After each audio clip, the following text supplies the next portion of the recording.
Our story began with a powerful idea. Making healthcare better for the people who required and needed it. To improve our present system. Putting patients first. Dealing with a person, not just an organ. Seeking health and not just looking or trying to find disease. The idea became a philosophy. There is an interrelation and interconnection in all areas of the body. Putting patients as part of their communities and seeing them as a mind, body, spirit connection. It is more than just a one-size-fits-all, top-down approach to healthcare. It's involving patients in the healthcare. Without losing that touch that we had with our patients. That idea of being able to help the body restore itself to rightness is so powerful. Power in philosophy, but also in its practice by people that look like the patients they serve. Osteopathic medicine wasn't caught up in all of the biases of the workforce. Everyone can bring something different to the table, a different perspective, a different voice. Having women in the early classes, being really more inclusive and open-minded and really not being afraid to try things. The osteopathic profession opened up so that there would be more like me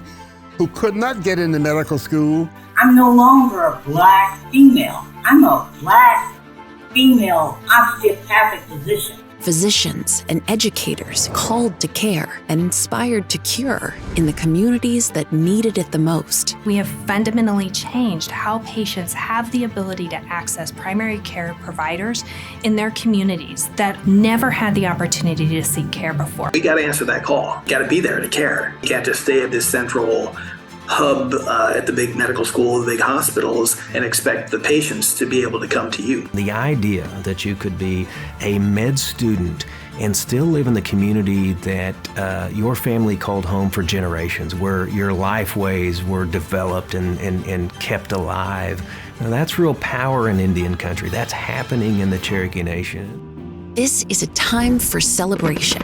We are celebrating our 125th anniversary. Together, we recognize the immense contributions of osteopathic physicians, educators, and researchers who have dedicated their lives to the pursuit of wellness, healing, and hope for their patients. From that single school opening back in the late 1890s in Kirksville, Missouri, we now have 62 campuses across the United States. We have tripled in size. AACOM itself has been there since 1898 to support our schools along the way and to be the voice of those schools. It went from just being a group of colleges that talked amongst themselves to a representative of educational institutions that was focused on research, that was focused on education, was focused on clinical care for the health of the American public. AACOM provided the leadership that developed equity and parity in medical education.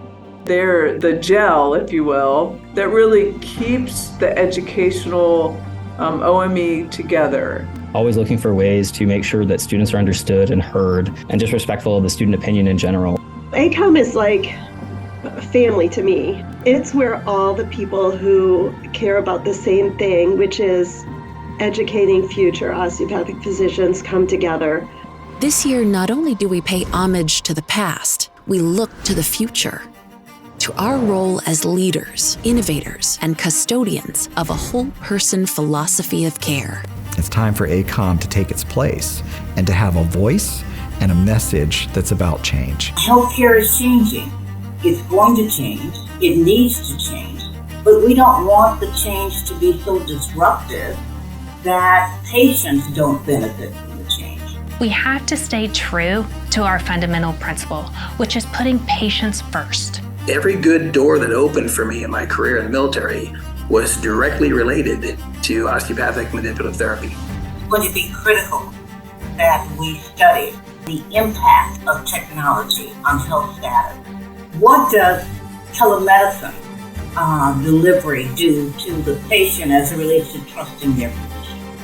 What has to remain core to what we do is the patient-physician relationship and being able to form bonds with our patients, hear their experience, and hear what health means to them so that we can help them achieve those outcomes.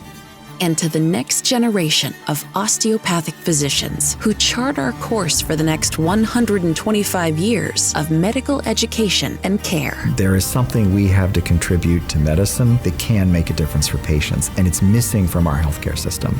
And as long as it's missing, I want to try to make sure that we work to make it become a key part of what we do. Don't forget your patient. Take care of your patient. They come first. They're the reason that you exist. Remain connected to why you became a physician. Remain humble in your knowledge and skills. Be whole yourself, because osteopathic medicine is looking for whole people to treat whole people. I'm excited about growth. I'm excited about potential. And if we'll work together, we can change the future.